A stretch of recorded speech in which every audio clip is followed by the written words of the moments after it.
So you're definitely an admirer of the work of the ministry of Charles Spurgeon. So here's a very small question with a very big, long answer. For those who might not know, who was Charles Spurgeon?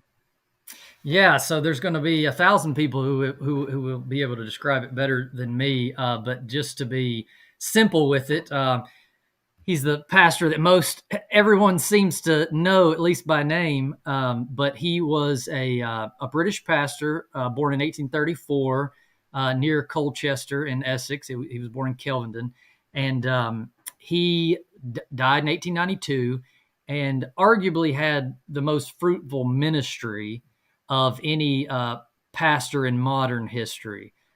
He's so often referenced and quoted and misquoted and all sorts of great things. But as an independent, nonconformist, Baptist congregation, he after he left his first church in Waterbeach, he was kind of recruited to London and wound up taking over at New Park Street, which was the same body of believers that Benjamin Keach, John Gill, John Rippon, that they all were pastors over. So just a lot of great Baptist history, British Baptist history to begin with. But yeah, he was one of those figures where the lasting effects of his ministry and of his personality and his involvement in particularly England's theological changes through the Victorian era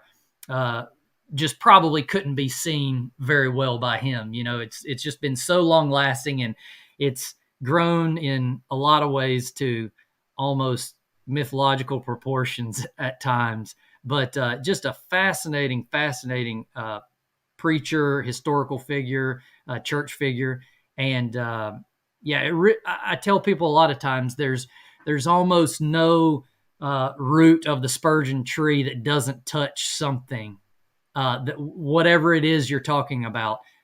He was so well read, so well studied, both secular and theological, that he would make comment. You often see quotes that people will use about things, and a lot of times it's not in context. That isn't what he was talking about, but he was referring and dealing with so many different things that it's almost easy picking to pull a Spurgeon quote and have it kind of reflect your opinion about something. Right. So you almost need a dictionary and an encyclopedia just for Spurgeon. So that's what makes it so fun, I think.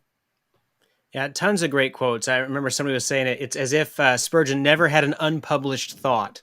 And one of the ways that he remains popular is through his published sermons. So obviously, as you said, he died quite a while ago in London, Yep. England, and yet you can still access and benefit from and just really grow through what he preached so long ago in England.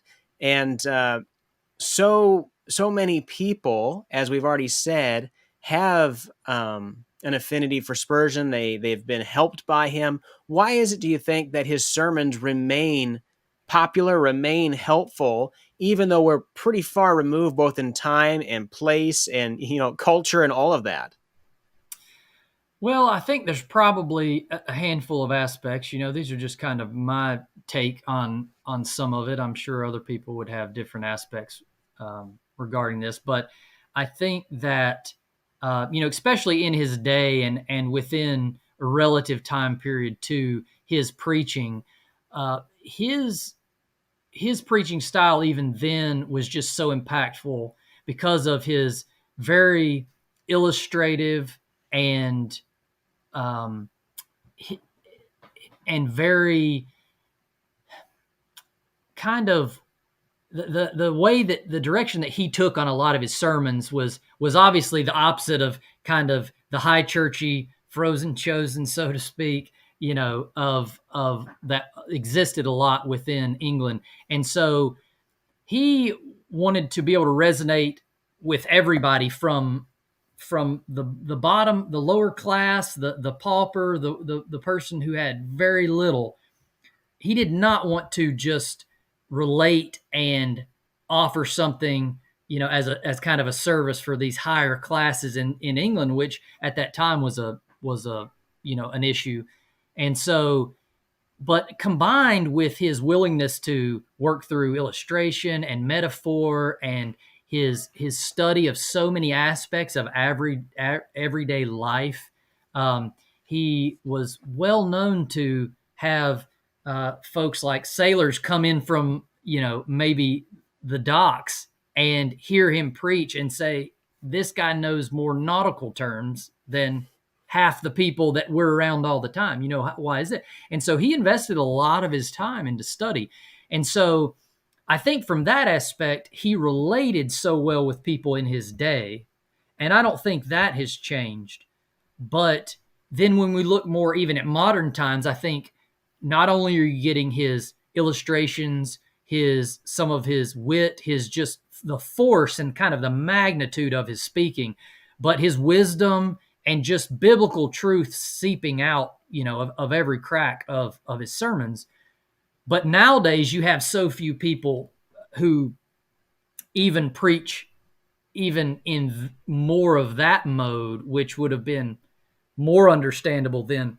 I think it is something that people kind of read almost from a literature standpoint, because our sermons today, I guess it depends which churches you're out of, and what you're used to. But our sermons today, if you just compare them, can be quite different. So I think there's a lot. I think people can kind of be enamored by reading some of his sermons today and say that was a sermon that he was preaching off of a note card.